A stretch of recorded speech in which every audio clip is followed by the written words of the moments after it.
every CD. Hey, everybody. Thank you so much for joining. I am so excited about this interview today. I met Tommy Johnson. I think he's over here. I always do it backwards on here. A few months ago, whenever I joined my current company, and he has been one of my mentors, and I learned just a few weeks ago that he was once upon a time a realtor, which I don't know if any of you guys know that about me, but I was a realtor for about 5 minutes. And so we've been kind of chit-chatting about our stories and our history with being in the real estate industry. And I know I have a lot of friends here on Facebook who are also realtors.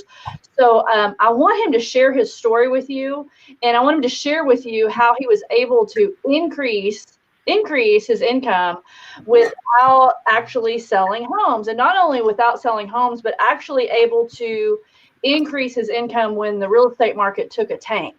So, because I know that's interesting to you guys, because like I said, I was recently a realtor, and everybody, the buzz is, and the talk is that we are due for another downturn in the real estate market. So Tommy, thank you so much for being here, and let's just get started. Tell everybody your story. But actually able to great. I don't know why mine's playing. The real estate market took. Okay, how about now? Are we good? Can you hear me clearly?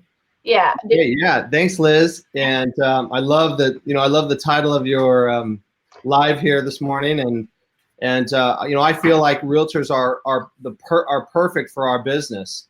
A real quick version of my story. My gosh, my wife is throwing CDs at me, like old school CDs. And let's see, it goes backwards there from back in the day. But anyhow, real quick story that you'll find interesting, Liz, is when I got my real estate license in 1999 here in Arizona, where we live, and I was selling real estate. My first real estate job was selling 40-acre ranch parcels and cabin sites and so forth up in the the northeast corner of the state here. It's a very a fun area to hang out. There's ski lifts and so forth. It's about 20 degrees cooler on average, so it's a very recreational area. And so I literally thought that I had died and gone to heaven. I was having so much fun selling these, going out in the wild, and with a 4-wheel drive and driving people around and sharing real estate with them. It was more of kind of an ego buy. It wasn't really an investment buy or a prestige, hot button buy. Hey, I have 40 acres of land in Arizona, and Arizona has one of the least amount of personally owned land that is not owned by the government, in the country. So when people own it, they really feel like they own something special. But it really never goes up in value. Probably 70% of the time, the company that divides it and sells it that I work for, they would get the land back because it was 10%, seller carryback financing. And so they would get it back and then just resell it at the market value, which was usually right about what they sold it for in the first place 10 years or 5 years earlier. But anyhow, it was easy to buy with 10% down. And then after that, I met my wife, and who was to be my wife. And the drive up there was a bit dangerous. And every week it seemed like there was new crosses, added to this dangerous drive on the side of the road where somebody would have an accident and a fatality. And I thought, well, I don't want to be one of those. And so I want to decrease the chances of that happening. So went into new home sales for a builder.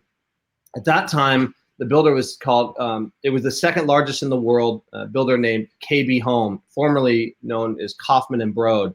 But it was called KB Home. They're still around. They're thriving. And again, I thought I died and went to heaven until the first year I just went for it, and I went to an awards banquet called MAME Awards. And I was invited. I was only a few weeks into the business, and I was invited to this MAME Award. And I saw this award that people were winning, and I wanted one, and so I went up to the vice president of sales. His name was Lyle. They all went to like a little bar up the road afterwards, and I went over there and hung out for a little bit after this MAME Award. It's a black tie, event, kind of like the Grammys, but for real estate. And when I walked up there, Lyle had just won one. The vice president of the Phoenix division had won the first one in 13 years, the first one he had won. I walked up to him and I said, "Hey, Lyle," maybe I had a little liquid courage. I don't know. But I walked up to him and said, "Hey, I'm going to win one of those." And he goes, well, great. He's like, basically pat me on the back, like, just go sell a home. I hadn't sold a home yet. And I said, no, I'm going to win it next year. And he was really like, just go sell a home. It took he's like, it took me 13 years, blah, blah, blah. And I congratulated him. But then I just set my mind to winning that award. And it came at a price. I would, when on my days off, I would tell people, hey, if you want to take the day off, I'll work your shift. And I just worked as much as I could. And the price was I missed my son grow up. I'd leave in the morning, he was sleeping. Sometimes I'd come home in the evening, he was sleeping. And there's really no light at the end of the tunnel, because if you sell 10 homes one month and you want to maintain the lifestyle that provides, you better sell 10 homes next month. And you have to hit reset every single month. But at that point, I didn't really understand that, that was the way it was. But I went for it, and I actually won that award the next year. So here it is. It's a MAME award. And I thought, well, that's my ticket, in real estate. If I ever want to go back into real estate, that's a ticket. But what happened was the vice president, the same guy, I asked him one day, I was talking to him about becoming a manager, and that's what it looked like it was going to happen for me. But he kept telling me how great I did and how good of a year I had. And in my mind, it wasn't that great, like the money that we earned, which was, well into six figures. But it was a lot of work for that. And I got afraid of my phone. Like literally, you and I were just talking, we're the point person for everyone in real estate. And I was afraid. I wasn't worried about going on a vacation and what the vacation would cost. It would be not answering my phone, what that would cost. What's the price? And you can't really enjoy the vacation because you're on the phone all the time. And if you're not, it afford not to be on the phone as the point person for literally every step in the process. What did you say? You said there's so many people in the process that have impact on your income. Mm-hmm. Yeah. Along those lines. Yeah. Well, when I went to Lindsay and I went to buy our first investment home, and we were scared to death because if it wasn't rented for a few months, we would be in trouble. And but we decided to go out and search for our first investment home. This is before we got into a network marketing company. And every community, here's the story. This is where it really changed for me, where I thought, I need to be open to something different. We were going to different communities, and literally every one of them sounded good. Like, they say salesmen are the easiest to be sold. Well, every community sounded like amazing. And my question that I had for all the different realtors that were on the other side of the table, the plat table where you have the lots and all that. The customers on one side and the salesman's on the other side. And I was always on the side of the salesman. But now when I was on this side of the table as a potential buyer, from an investment perspective, they were all selling me from an investment perspective, and every community sounded great. Mm-hmm. And it posed the question, just naturally, how many do you have? I would start to ask the salespeople, how many do you have? Not only in that community, I thought maybe they bought one in that community because it was such a great opportunity based on what they were sharing with me, and it was. But it started to stimulate the question, hey, well, how many rentals do you have, period? And the answer was almost always none. I don't have any in this community. I don't have any rentals, period. And 50% of the time, they didn't even own a home. So I realized, and they all had nice cars, parked out front, and they had all been in real estate a different window of time, anywhere between like 3 years, say, to 30 years. And the answers were almost always the same. And I realized right then that I was on the wrong side of the table, because I would sell a home to somebody from an investment perspective, 1 or 2, maybe 3 homes, and they would do better throughout that year and never touch it again than I did by selling homes all year. You know what I mean? They would make more from the property that I would send, tax breaks, everything else, than I would make all year. And then I had to reset. Mm-hmm. And it was at that moment was really defining for my wife and I, where we realized, we need to learn we need to become investors. And if we follow the kind of the path of the realtors, normally follow, which is a great way to make a living. You can make a great living selling real estate, but you can make a fortune buying and holding real estate, investing. but nobody ever had the means to do it as realtors. They never were ahead far enough to be able to invest on a big scale. That's when I realized we need to learn how to get on, the investing side of the table. I was on the wrong side of the table. And that's when, about the time network marketing came in, and I thought network marketing is what you did if you couldn't do anything else. I didn't understand it. I made fun of it. And my mom got into it, and I thought it would blow over in a few weeks because all my friends that had got into it talked about making a jillion in a jiffy. 6 weeks later, they weren't talking about it anymore. And they were pushy. They used, kind of fear of loss tactics, and it kind of turned me off of the deal. And so when my mom got into it at a point in her life where she was really struggling financially, she was over $100,000 in debt, renting a room from a gal that she knew, and everything she owned fit in that 10-foot by 12-foot bedroom and a small storage unit up the road. I thought, I've got to save my mom. She got talked into one of those pyramid schemes by a rich guy. And that's really, when I was 30 and I knew it all, and I was doing fine, selling real estate. But I got on the phone with the guy who brought her into the business, and turns out he had been in the industry for 33 years, had an amazing track record of knowing how to analyze these companies, and they're not created the same. And he had, integrity, and he had made over 50 million. He had personal and professional freedom. And he set me straight and taught me why network marketing, and what it could mean for my family, and why realtors could be so great at this. Because the things he was describing that we need to succeed are the skills that realtors have. Mm-hmm. Good communication skills, people skills, a desire to create our own schedules, to have some type of freedom. And industrious type people, ingenuitive. And he pointed out that the same skills could carry over. And he wasn't asking me to do it full time. It was part time while I was selling real estate. And I thought, holy cow, those are the same type of skills. And he said, your friends were pushy and they're not set for life, right? And I said, no. And he said, then why would you think that that's how you do it? He said, you build this business with professionalism and dignity. And I thought, well, that's how I was selling real estate. I could do this. And I did in between ups, like when somebody would come to the community, in between, I'd be outside on the phone, doing three-way phone calls on my commute time. I built it on that. And then we got our income up to X amount of dollars. And we thought, man, I could walk away from real estate and just put more time and effort and energy into building this business that has freedom attached to it. Not reset,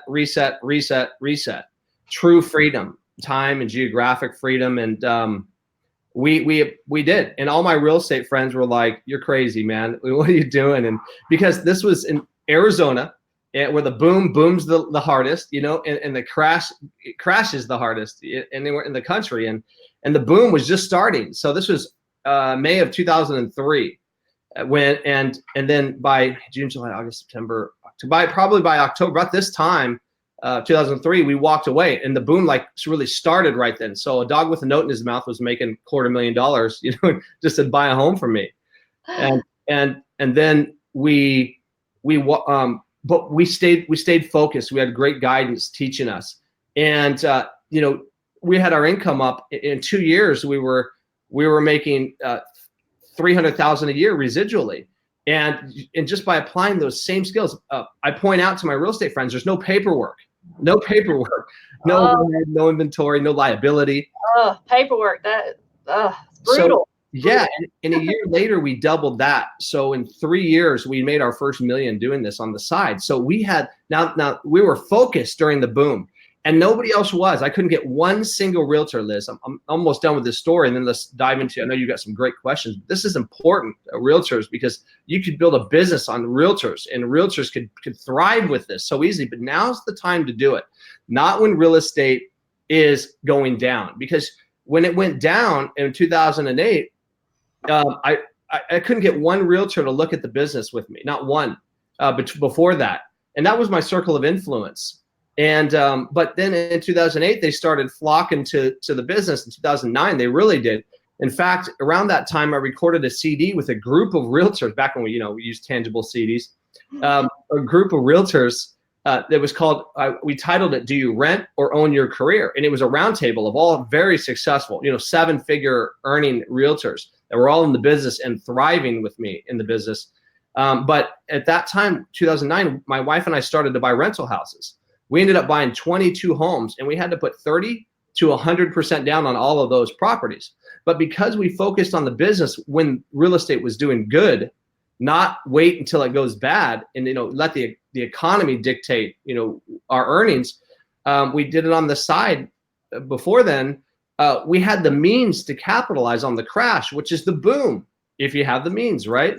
And we still have most of those, many of those homes we still have, will keep forever. The one I'm looking at, one literally out this window right next door, that is one of our properties.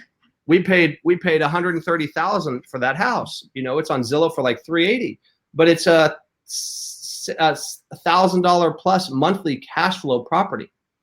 And so, it's really amazing. You don't want to wait for things to be perfect timing wise to get into something like this. You have to capitalize on the wave of the company, the opportunity. And right now, that's what we're doing. Again, we're on the front side, as you know, of a huge wave of a company that's infinitely greater opportunity than our first one, where we earned millions of dollars and set ourselves free with. So yeah, don't wait for real estate to be perfect. It's time to plug in to what Liz has right now. Yeah, and I think it's important too to note that had you just made real estate your primary focus during that 3-year window and waited, you would have been without any income. Because right. When the crash happens as a realtor, your income goes away if you're not selling homes. Yeah, So if you don't wait for that to happen, or if you get sick, or if you have a family emergency or whatever, if you don't work when you're in real estate, your income stops.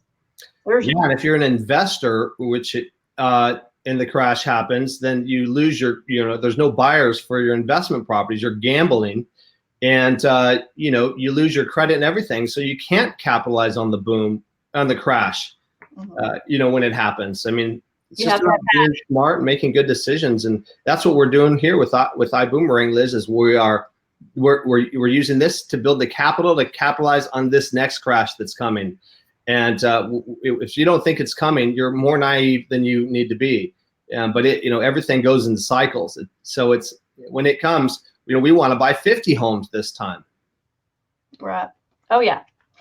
And you're able to do that because of the cash coming in from yeah, and you have the time to do it because you're not afraid of the phone, because you don't need to answer it, because you have, it's a residual asset that you build, and so you can take the time to go out and find the great deals because you don't have a job to be at. You don't have to answer your phone like you do as a realtor if you want to make a living. Okay, so let's talk about that for a second. What's a day in the life of Tommy Johnson now? I mean, if you're a realtor and you're watching this, you know what a day in your life is like. Yeah, well, it's like all day. But just explain to people what it is that you do every day. Well, it's funny you asked, because when I was selling real estate and I was gone a lot, my wife, I made a comment. She made a comment to me one time. She said, you're gone a lot, or you're here, but you're not here mentally. And she said, I'm not complaining. Yeah, but it's just, kind of the way it is. And I said, well, it's the job, real estate takes so much time. And she said, well, maybe it's part that, but it's also part just kind of who you are. You're driven and motivated to succeed. And sometimes that takes a lot of time. And, I thought, she's right. She goes, I'm not complaining. But I realized that was never going to stop with real estate. So I'm still oftentimes on the phone, but if I want to stop, I can stop now. So a day is, I sleep till I'm done, and I don't worry. I do wake up to a lot of text messages right now with where we're at right now, and but they're all exciting because it's my business. Jim Rohn, the great business philosopher, says that if we're smart, we'll work twice as hard for ourselves as we do for somebody else. And if we're really smart, we'll work twice as hard on ourselves as we do for ourselves. So I work as hard as people say, oh, you got to be so busy. I'm as busy as I want to be. I control it. And so some days I just don't do anything. Like, right. My mentor was always really on me in the early days to have balance. It's important to have balance. Our cat here. So that's, you know, that you're not just, you don't want your family or anybody to resent what you do. Mm-hmm. And it's totally different when you're working, when you're doing something out of a position of fear. Everyone thinks that realtors make a lot of money, and that's kind of built into becoming a realtor. It's credibility. You know, on the right side of it is credibility, and that serves you very well in this business because that's half the battle: credibility and influence. People assume realtors make a lot of money, and it's the 80-20 principle. You know, Pareto's principle, 80-20. It's really like 95-5. And but you can take that credibility that's built in as a realtor and apply it to building this business. And you know, the real estate, it's you against the world. So here's where what shapes my days, Liz, is network marketing is a team sport. Real estate and everything else, it's you against the world. Network marketing is a team sport. And so when I'm not, if I decide not to be available on a given day, I know that you're there. I know that, you know, Mike's there. I know that, you know, my mom's there. I know that Jose Luis, my team, is there for people. Right. And that's the beauty of it. And you can walk away. We took 2.5 years off in our first company, didn't do anything. And the money just kept coming and coming and coming. And so it's free. It's like we get to do what we want, when we want, with who we want. And we get to determine, you know, what our days. Will you get the cat out of here, please, honey? Sorry. Our cat. These cats are so weird. It's like, it makes the strangest sounds. Seriously, she has. That was a cat, like his. Yeah, look at it. Oh, ferocious beast. Yeah. But it doesn't have a snout, you know. It's just like flat, so it makes all these weird sounds. It's crazy. It's congested crazy all the time. Yeah. Well, awesome. So let's jump right in and talk about why I boomerang and why now. Yeah. Well, you know, the why now is when I boomerang came around, Liz, it wasn't perfect timing for me. But when this house next door came around, for example, it wasn't perfect timing for me to buy. In fact, when I put an offer into it, it was going to auction, and I just went online and I put 125,000, and they responded back immediately. Yeah, right. You know, you have to come in higher than that because the same floor plan, 2 of them had sold at 174,000, 176,000 just recently. So there was some comps, but for the 170s, and I just put 125 because I wasn't looking to buy right then, and we'd already bought a bunch of them. And by the way, our best deals came in the beginning of 2012, the end of 2011. So, you know, when the crash starts, just let it simmer, let it run for a while. It keeps going down further. But we bought this home. I responded back, okay, 130, because again, I wasn't looking to buy it. And I get this no response. So I figured, I probably offended them. But 4 days later, on a Friday afternoon, I get an email back that says, congratulations. And I thought, holy cow, and I have to buy it now. I have to. It wasn't perfect timing, but how do I not buy it? Well, it turns out I was the only offer. And so, you know, you got to capitalize on timing. If I were selling this home today, I wouldn't, and somebody, let's say we put it for sale and somebody said, we want to buy it. We love the house. We want to buy it. And, but we're offering you 130. That's what we want to pay for it. It's not an option. You know, you have to capitalize on the timing. So when I boomerang came around, I've learned over 17 years from having the luxury of great mentorship. Maybe the greatest lesson that I've learned is that these opportunities are not created the same. There's a dramatic difference in the doability and the sustainability of the different opportunities. Yet they sound the same to the uneducated ear, you know, as it relates to this business model. And I was an uneducated ear 17 years ago, but this time I'm not. You know, I know what to look for. I know how to ask the hard questions. And when I boomerang came across my plate, I looked at it, and it didn't take long to realize that this was something special. And if I boomerang hadn't come along, Liz, we wouldn't be doing network marketing right now because there's just nothing out there that I saw that I could get passionate about, where I felt like I could help people on such a massive scale and attract the quality people, attract realtors, attract big thinkers, attract, you know, big picture people, industrious, ingenuitive people who had a paper route, you know, when they were people who had 3-4 jobs, people who were making $250,000, $500,000, lying in bed trying to figure out how to double it, triple it, quadruple it. That's the shortcut to success in this business, is attracting the right people. You have to have an opportunity where the harder they look at it, the better it gets. You ask the tough questions and it gets better. You have to have a team that you're part of that has the horsepower to help bring them in and is available when you're not.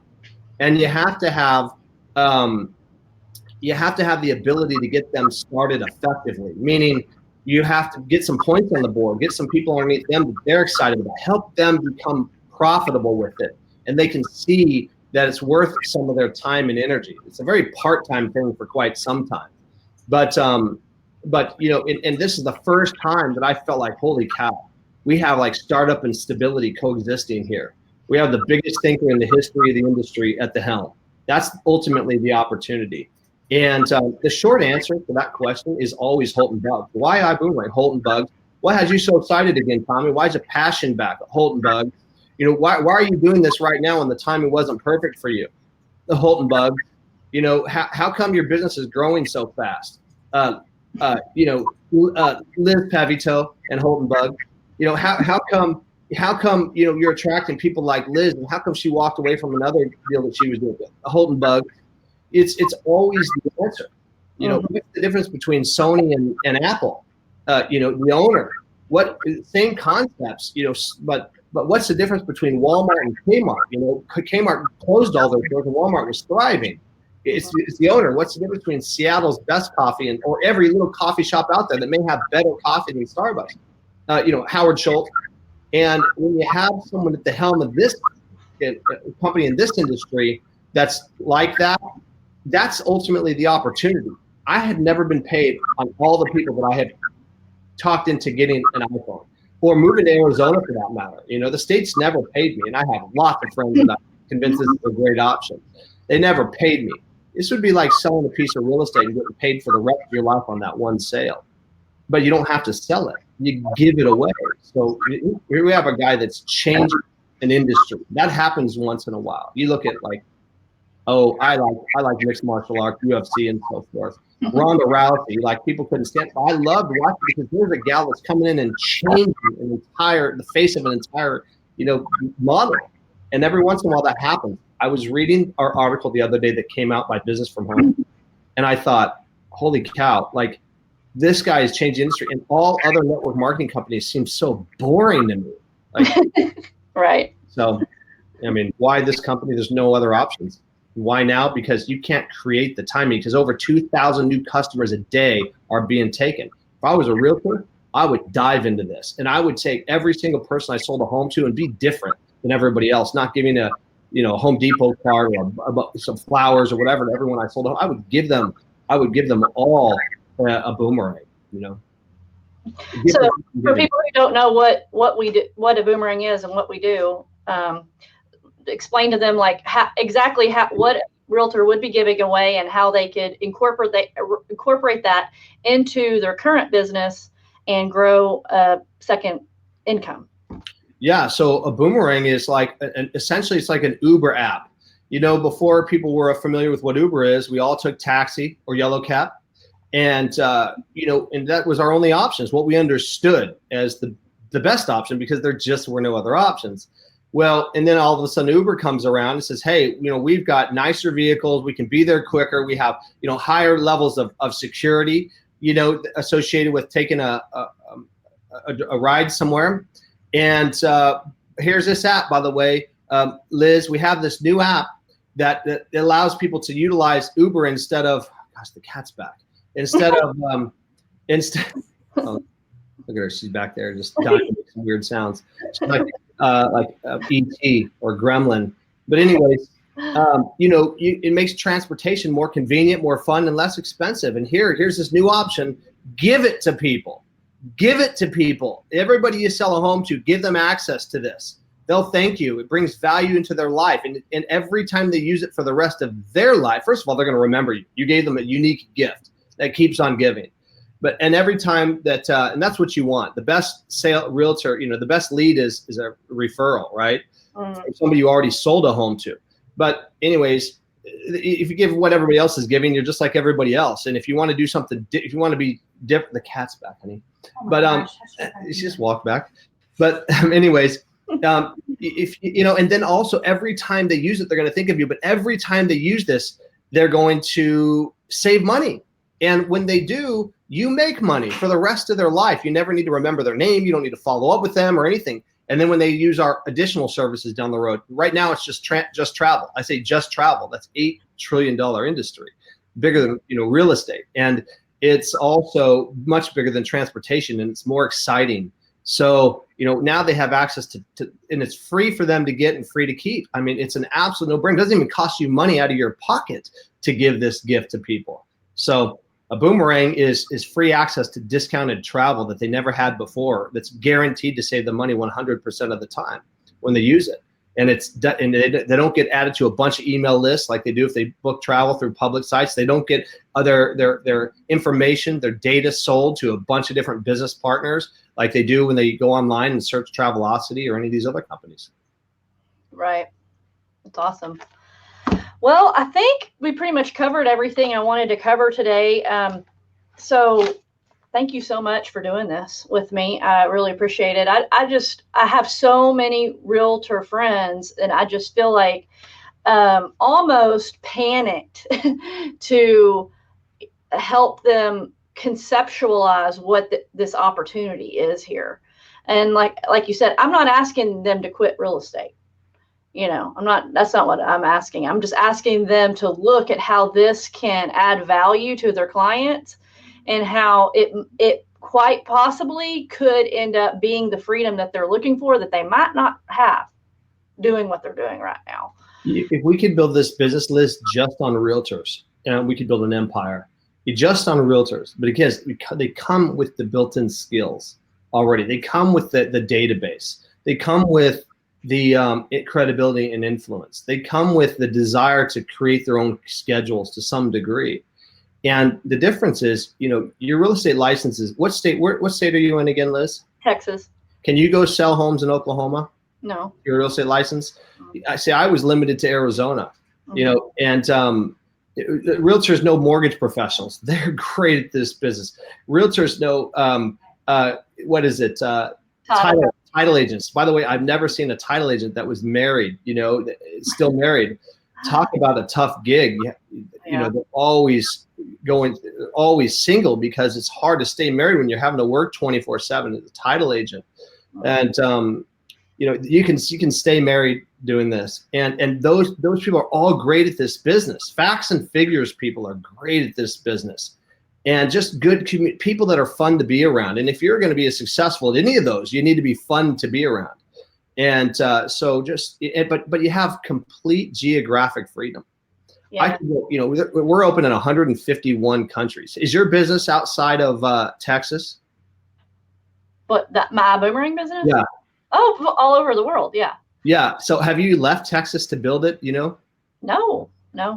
And so think about that. You can create total freedom. We're not limited to hours of operation like a realtor. If you're the greatest realtor in the world is limited to what they can make because there's only so many hours in the day. Well, then you say, well, then I could just go become a broker and well, great. Now you just took on all the risk for everybody. You have all the liability and you have a bunch of headaches and employees and you're still limited to, a state and usually a geographic area which people are willing to drive to, and you have to keep recreating it every single month. But you don't sell real estate at nighttime. Well, when the sun's going down here in Arizona, in the United States, it's coming up in Asia, it's coming up in Australia, wherever your business is already growing to. So think about that, and capitalize on now where we're at right now. Take a look at this. Ask the questions, and I'll be available, Liz. I'll make myself available to any of your potential candidates, realtors or anywhere else, to answer their questions while they're fresh on their mind, so they can make an educated decision based on facts to determine if this is something that they want to put some time and energy into. And I'm absolutely convinced that once you dig in and ask a few questions, because knowledge is rarely a disadvantage, So learn. Some people might say no, but you owe it to yourself and your family to be crystal clear on what you might be saying no to. I said no to my mom for 4 months. And then, shame on me for not taking the time to get the I was trying to talk her out of it. It's something that I didn't know anything about. And I wasn't replacing the vehicle with something else. Not too proud. She made an educated decision. she was right, I was wrong, and it completely changed our life. We've been free ever since, and we can help you do the same thing. So awesome. Thank you so much. So just to sum everything up, if you're watching this and you want to hop on a call with Tommy, he has graciously offered, I might keep you busy over the next few days, so to answer any of your questions. So you could just contact me and we'll get on a call with him. If you would like a free travel savings website, if you're watching this on Facebook, you can just message me, or if you're watching this on YouTube, I'll have the code and information up or down in the description there. So thanks again, Tommy. I'm going to let you go. I really appreciate your time today. I think that this was a valuable video, and that's another great thing that just popped into my head. You talked about this working 24 hours. This video, I'll go load it onto YouTube. It'll be here on my Facebook page. You know, I'm going to be going and doing other things today. I've got to take my daughter shopping for her homecoming dress. I'll be doing, but this video will be working for me. So that's one of the things I really love about this business that is network marketing, is you're able to leverage your own time, like by making videos or posting or using social media, but you're also able to leverage other people's time. Like I'm leveraging your knowledge, influence, and time right now. And it, like you said before, this is it is a team sport. Yeah. So we're all, when I grow, you grow. So we're all very eager to help each other grow, because the more each of us grows, the more our team and business grows. So. And I'll point out one last thing, Liz. If something happens to me, are you going to quit building your business? No. So think about that. Something a lot of people don't consider is this business is an asset. You can will it to your family. You can gift it. You can sell it. My mentor sold 3 of these companies over 38 years before he passed in an accident. He sold them all at the right time for the right reasons for him and for millions, and started from scratch each time. But his wife, who Bob passed 11 years ago, but his wife is still, living from what they built during the last 5 years of his life. So, they're together, and, the business is still paying the family. In real estate, that does not happen. That happens here. Mm-hmm. So. Yeah, it's very true. And the older I get, the more important that is. Well, you don't think about those things when you're in your 20s and 30s, but now that I'm approaching 50, I think about, what if I can't work? Who's going to pay the bills? Who's going to take care of my children? What kind of legacy am I going to leave them if something happens to me? We have a proven formula for using this business model to set yourself free, just by putting your money to work in something that we all understand well, and that's real estate. Get on the other side of the table and things change. Yeah, that's so wonderful. Well, I'm literally looking at my Facebook Messenger, and I have 5 people that have messaged me in the last 3 minutes. So thank you. Thank you for doing this video with me, and have a great day. Talk to you guys soon. See you later. Bye. Bye.